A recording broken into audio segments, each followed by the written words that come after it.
Hello everyone, welcome to Pinnacle. 11 June 2020 को article 32 के तहत सुप्रीम कोर्ट में एक याचिका दायर की जाती है। अब इस याचिका से काफ़ी कुछ कंट्रोवर्सी शुरू हो जाती है। कई मुद्दे नए निकल कर बाहर आते हैं जो कि इर्द गिर्द घूमते हैं आरक्षण के। आज हम इसी पर संपूर्ण डिस्कस करने वाले हैं और साथ ही बात करेंगे कि भारत में आरक्षण कैसे दिया जाता है। तो वीडियो के अंत तक जरूर बने रहे, काफ़ी नॉलेजेबल और इंटरेस्टिंग वीडियो होने वाला है। और जो लोग हमसे नए जुड़े हैं वो चैनल को सब्सक्राइब कर लें और बेल आइकन को भी प्रेस कर दें ताकि कोई भी वीडियो आपसे मिस ना हो। बात करें इस याचिका की तो 11 जून 2020 को सुप्रीम कोर्ट में एक याचिका दायर की जाती है जो कि आरक्षण को लेकर होती है। और ये जो याचिका दायर की जाती है वो अनुच्छेद 32 के तहत की जाती है। अब अगर हम अनुच्छेद 32 की बात करें या आर्टिकल 32 की, तो यह जो आर्टिकल होता है यह हमारे मौलिक अधिकारों का संरक्षण करता है।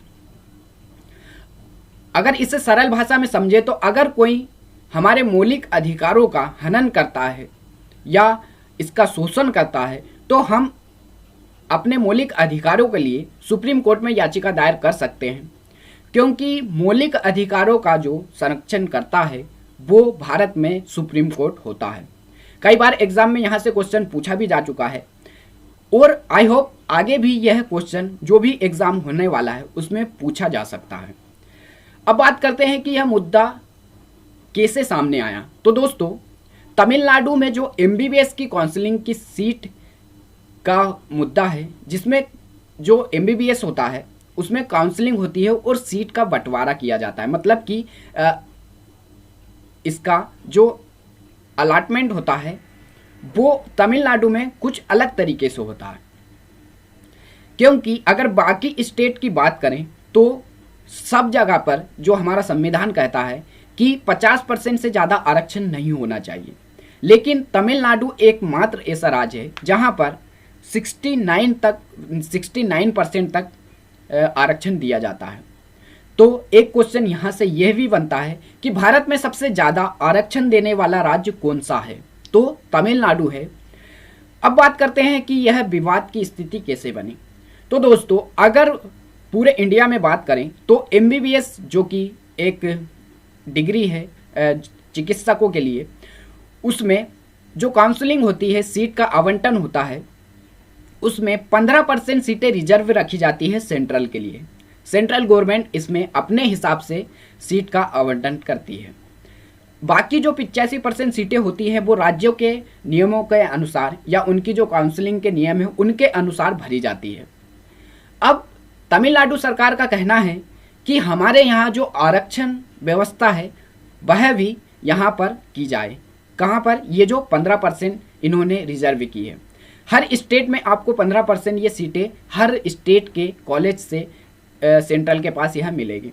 तो यहाँ पर बेसिकली अगर बात करें तो सेंट्रल अगर मान लो कि ओबीसी को 27% रिजर्वेशन देती है, लेकिन अगर हम तमिलनाडु की बात करें तो तमिलनाडु में 50% तक जो ओबीसी कास्ट है उसको आरक्षण मिलता है। तो इनका कहना है कि ये जो 15% की जो काउंसलिंग होगी वह भी इस नियम के अंतर्गत होगी।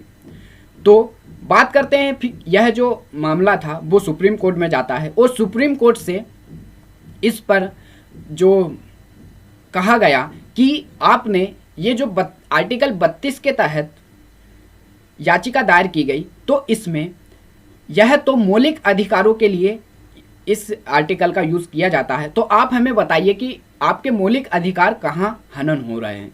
तो दोस्तों, फिर इन्होंने शिक्षा के अधिकार से याचिका दायर की और यह भी निरस्त कर दी गई, क्योंकि आरक्षण जो है वो एक मौलिक अधिकार नहीं है।